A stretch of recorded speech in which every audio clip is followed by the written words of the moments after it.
باپ انصاف کی بات بولے، ظلم کی ناانصافی کی بات نہ بولے. کیوں؟ اللہ کا حکم ہے کہ انصاف کرو. ان اللہ یامر بالعدل. ہمارے یہاں گھروں کے اندر چھوٹے چھوٹے معاملات پیش آتے ہیں. ساس بہو کے جھگڑے، ساس بہو کے جھگڑے گھروں میں پیش آتے ہی رہتے ہیں. انسان ہے، معاشرے باتیں ہیں. اب آدمی ہے، ایک تو لڑکا ہے، ایک باپ ہے. اب ساس اور بہو لڑ رہے ہیں. اس میں بھول کس کی ہے، غلطی کس کی ہے، کس کو دبانے کی بات ہے، کس کو کہنے کی بات ہے؟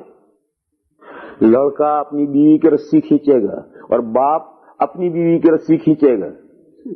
یہی تو ہوتا ہے دنیا میں. باپ اپنی بیوی کی رسی کھینچے گا، لڑکا اپنی بیوی کی رسی کھینچے گا. انصاف نہ یہ کرے گا، نہ انصاف یہ کرے گا. اللہ کا حکم ہے انصاف کرو. اللہ کا حکم ہے انصاف کرو. باپ کو بھی یہ حکم ہے کہ تم دیکھ رہے ہو گھر میں ساس بہو کے درمیان میں کوئی اختلاف ہو رہا ہے تو سوچ کر غور کر کے جس کی غلطی ہے اسے دبا کر کو جھگڑا ختم ہوگا. اور غلط رسی کھینچو گے جھگڑا ختم نہیں ہوگا اور بڑھے گا. بیٹے کو بھی یہ حکم ہے کہ دیکھ غور کر کہ ماں اور بہو بیوی کے درمیان میں کون صحیح اور کون ناانصافی کرتے. تو جو ناانصافی جس کی ہے اس کو بتا کہ یہ ناانصافی ہے اور ناانصافی کا ساتھ مت دے، انصاف کر. اس میں بیٹے کو ماں کا ادب ملحوظ رکھنا چاہیے. بیٹے کو ماں کا ادب ملحوظ رکھنا چاہیے. نہیں کہ اس نے دیکھا کہ یہ ناانصافی میری ماں کی ہے تو وہ ماں کے ساتھ لڑنے لگے. یہ بیٹے کے لیے شایع نشان نہیں ہے. بیٹے کو ماں کا ادب بہرحال اسے ملحوظ رکھنا ہے، لیکن اسے غلط بیوی کی رسی نہیں کھینچنی. لیکن اور اگر قصور ماں کا ہے تو ماں کی رسی بھی نہیں کھینچنی. جو انصاف ہے وہ انصاف کرو. اسی لیے نکاح کے موقع پر 3 آیتیں پڑھی جاتی ہیں. ہم لوگ وہ آیتیں پڑھتے ہیں اور سمجھتے کچھ نہیں. اس نکاح کے موقع پر جو 3 آیتیں پڑھی جاتی ہیں ان میں نکاح کے سلسلے کی بہت اہم ہدایات دی جاتی ہیں.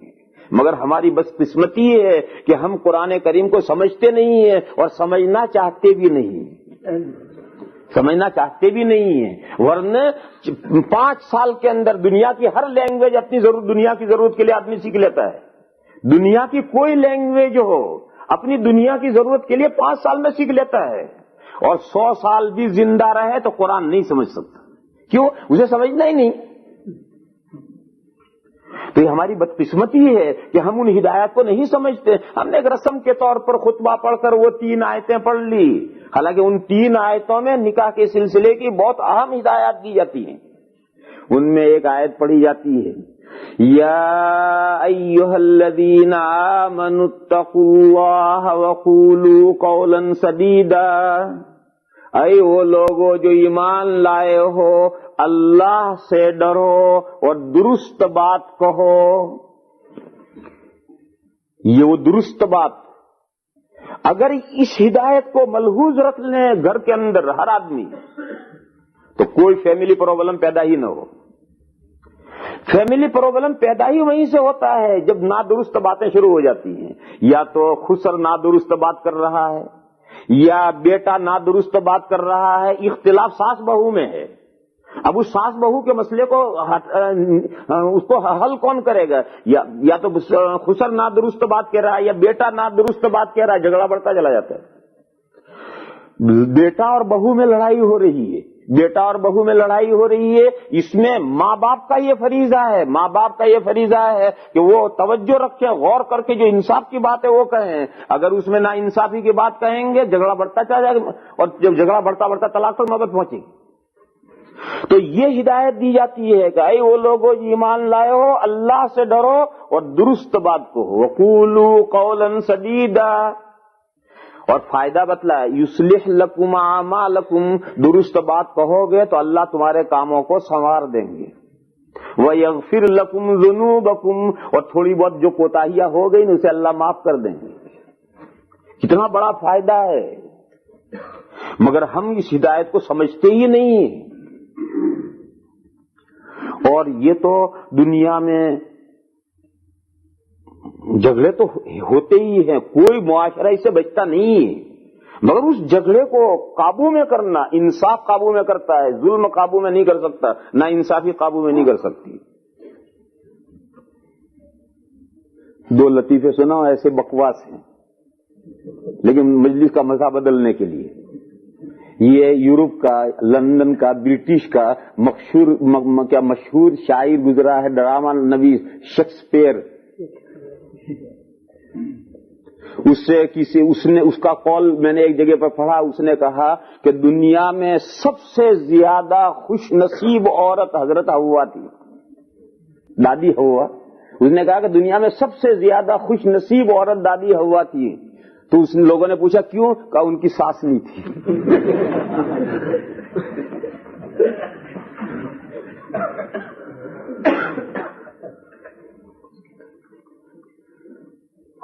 یہ تو سمجھ گئے نا اس کو؟ اب دوسرا سنو۔ ہمارے یہاں اردو میں مسئلہ ہے کہ میں بہو بنی تو ساس اچھی نہیں ملی، اور میں ساس بنی تو بہو اچھی نہیں ملی۔ ہماری اردو کی مسئلہ ہے، سمجھے نہیں اسے؟ ہماری اردو کی مسئلہ ہے کہ عورت کہ جب میں جس دن میں بہو تھی بنی تو مجھے ساس اچھی نہیں ملی، اور جب میں ساس بنی تو بہو اچھی نہیں ملی۔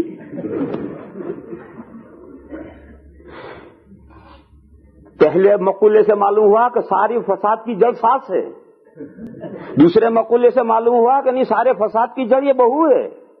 وہ جس دن بہو تھی اس وقت بھی جھگڑے تھے، کیوں؟ اس کی ساس اچھی نہیں تھی۔ پھر جب اس کی اولاد بڑی ہو کر اس کے یہاں بہو آئی تو بھی جھگڑے، کیوں؟ بہو اچھی نہیں ملی۔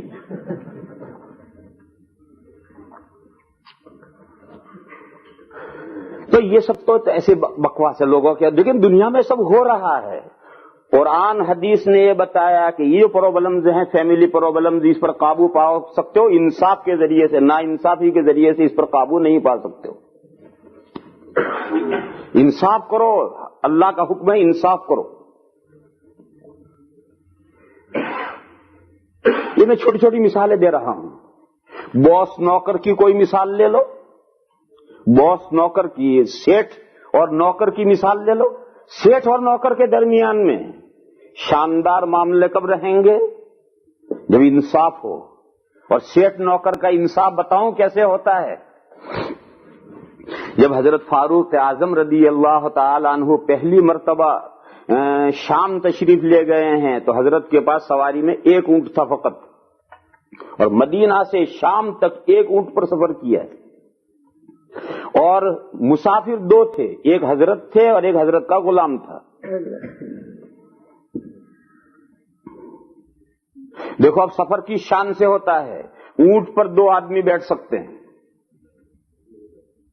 آگے حضرت عمر بیٹھتے، پیچھے غلام بیٹھتا۔ حضرت نے فرمایا نہیں، یہ اونٹ کے ساتھ نا انصافی ہے۔ مدینہ سے شام تک اونٹ بیچارہ دو آدمیوں کا بوجھ اٹھائے چلا جائے، اور ہم اچھے خاصے موٹے مست ٹنڈے ہیں اور ہم پیدل چل سکتے ہیں، اور ہم نے چلے، اونٹ پر دونوں بیٹھے ہوئے ہیں، یہ اونٹ کے ساتھ نا انصافی۔ حضرت نے فرمایا دونوں نہیں بیٹھیں گے، ایک بیٹھے گا اونٹ پر۔ دیکھو اونٹ کے ساتھ انصاف دیکھو کیسے ہو رہا ہے۔ اور طے ہوا کہ 5 مائل حضرت عمر بیٹھیں گے اور غلام رسی پکڑ کے چلے گا۔ پھر جب 5 مائل پورے ہوں گے تو اب غلام اوپر بیٹھے گا اور حضرت عمر رسی پکڑ کے 5 مائل چلیں گے۔ اسی طرح سے مدینہ سے شام تک گئے ہیں دو باس اور غلام، دونوں ساتھ نہیں بیٹھے، حالانکہ اونٹ پر دو آدمی بیٹھتے ہیں، لیکن اونٹ پر میل 2 میل 5 میل جانا ہو، بس سفر ختم تو دونوں آدمی بیٹھ جائے تو کوئی حرج نہیں۔ لیکن مدینہ سے شام تک کا اتنا لمبا سفر، اور اتنے لمبے سفر پر اونٹ پر دو آدمیوں کا بوجھ لاد دینا، جبکہ دونوں آدمی توانا طاقتور ہیں، چل سکتے ہیں، اور کیوں نہ چلیں، اونٹ پر اتنا بوجھ کیوں لادیں؟ تو پہلا تو انہوں نے انصاف اونٹ کے ساتھ کیا کہ سارا بوجھ تجھ پر نہیں لادیں گے، ایک آدمی تجھ پر بیٹھے گا، دو نہیں بیٹھیں گے۔ پھر جو ایک بیٹھے گا تو جتنی دیر حضرت عمر بیٹھیں گے اور یہ چلے گا، اتنی دیر یہ بیٹھے گا اور یہ چلیں گے۔ چلتے گئے چلتے گئے چلتے گئے، پہلے تو غلام نے بتھیرا انکار کیا، لیکن حضرت کا مزاج تھا، اس لیے غلام نے کھائی نہ کھائی مان لیا۔ لیکن عجیب و غریب یہ بات صورتحال پیش آئی کہ جب شام میں بیت المقدس کے قریب پہنچے تو باری غلام کے بیٹھنے کی تھی اور حضرت عمر کے رسی پکڑ کے چلنے کی تھی. عجیب و غریب منظر پیش آیا. اچھا جا کیوں رہے ہیں یہ بھی سنو. جب حضرت ابو عبیدہ بن الجراح رضی اللہ تعالی عنہ نے بیت المقدس کا فلسطین کا چاروں طرف سے محاصرہ کیا، قلعہ تھا بڑا مضبوط، کئی دن تک جنگ ہوتی رہی مگر قلعہ فتح نہیں ہوا. تو اندر جو مذہبی لوگ تھے، چونکہ تو مذہبی مقام تھا بہت بڑا، تو اندر کے جو مذہبی پادری تھے ان پادریوں نے امیر لشکر جنرل کے پاس میں یہ بات کہلائی کہ ہمارا تمہارا لڑنا بیکار ہے. اس شہر کو جو فتح کرنے والا ہے اسے ہم جانتے ہیں، وہی شہر کو فتح کر سکتا ہے، دوسرا کوئی شہر کو فتح نہیں کر سکتا. اگر تم 100 سال بھی لڑو گے تو فتح نہیں کر سکتے. وہ جو ہے اسے ہم جانتے ہیں، لہذا تم اپنے امیر کو قلعے کے قریب میں لاؤ اور ہم اسے اپنی کتابوں کی علامتوں سے اسے دیکھنا چاہتے ہیں کہ وہ جو ہمارے شہر کو فتح کرنے والا وہ تمہارا امیر ہے یا نہیں. تو حضرت ابو عبیدہ بن الجراح کمانڈر ان چیف تھے، وہ گھوڑے پر بیٹھ کر کے قلعے کے قریب گئے. اوپر قلعے کے اوپر پادری کتابیں لیے بیٹھے تھے، انہوں نے بہت غور سے مطالعہ کیا اور غور سے مطالعہ کر کے اجازت دی آپ جائیے، اور انہوں نے کہلوایا کہ تم فتح نہیں کر سکتے ہو، ہم جو امیر فتح کرے گا وہ تم نہیں ہو، تم کتنا بھی لڑ لو اس شہر کو نہیں فتح کر سکتے. یہ بتاؤ تمہارا کوئی اور امیر ہے یا نہیں؟ تو انہوں نے کہلوایا کہ نہیں، ہمارا جو اصل امیر ہے وہ تو امیر المومنین مدینہ میں بیٹھے ہیں، حضرت عمر ہیں، یہ تو لشکر کے امیر ہیں. تو پھر ان پادریوں نے یہ کہا کہ وہ جو تمہارے امیر ہیں مدینہ میں، جو سب سے بڑے امیر ہیں، انہیں بلاؤ، ہم انہیں دیکھیں گے. اگر ہماری کتابوں کی علامتوں کے مطابق وہی ہیں تو ہم بغیر لڑائی کے دروازے کھول دیں گے، اور اگر وہ نہیں ہیں جو ہماری کتابوں میں نشانیاں ہیں تو پھر تم کتنا بھی لڑ لو اس شہر کو فتح نہیں کر سکتے. لہذا انہیں بلاؤ، ہم اسے دیکھیں گے. چنانچہ کمانڈر ان چیف نے آدمی بھیجا وہاں اور حضرت عمر سے درخواست کی کہ حضرت یہ صورتحال پیش آئی، آپ تشریف لائی. تو حضرت عمر اس لیے تشریف لا رہے ہیں تاکہ یہ دیکھیں.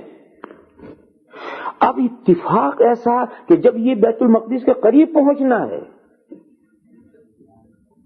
تو باری ہے حضرت عمر کے چلنے کی اور غلام کے اونٹ پر بیٹھنے کی.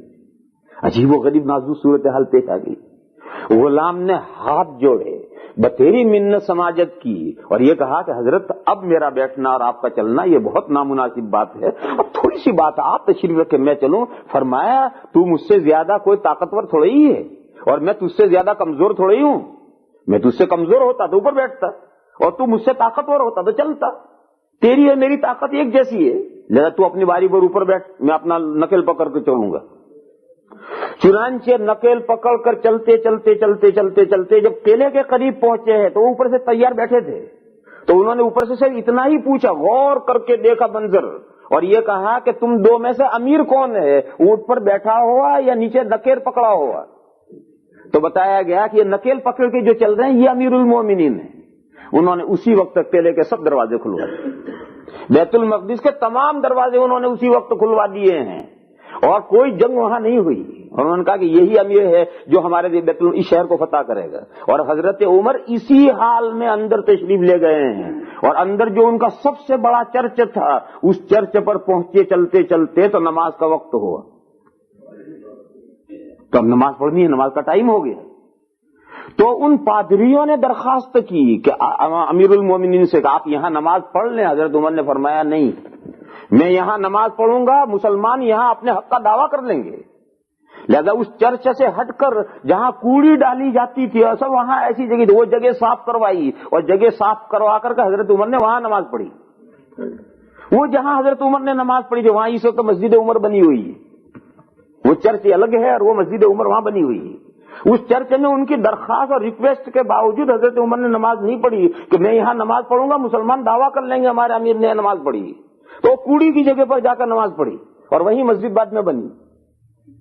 تو مجھے تو اس واقعے میں یہ بتانا تھا کہ اگر انصاف نہ ہوتا تو ساری جو ان کی علامتیں تھی وہ علامتیں ساری بگڑ جاتی.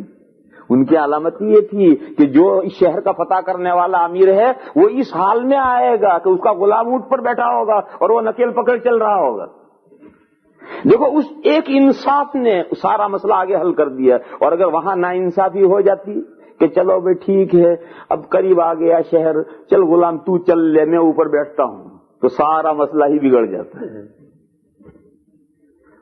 یہ چھوٹی چھوٹی مثالیں ہیں ایسی. اب میں سمجھتا ہوں کہ آپ حضرات سمجھ گئے ہوں گے مسئلے کو اچھی طرح سے. ایسی اب اپنے ذہنوں میں پھیلاتے جاؤ, بہت ساری مثالیں ہیں. یہ ساری مثالیں عدل و انصاف کے تحت میں آتی ہیں, اور اللہ کا یہ حکم ہے کہ انصاف کرو. اگر انصاف کرو گے زندگی اتنی خوشگوار بن جائے گی کہ اس سے زیادہ بہتر کوئی زندگی خوشگوار نہیں بنے گی.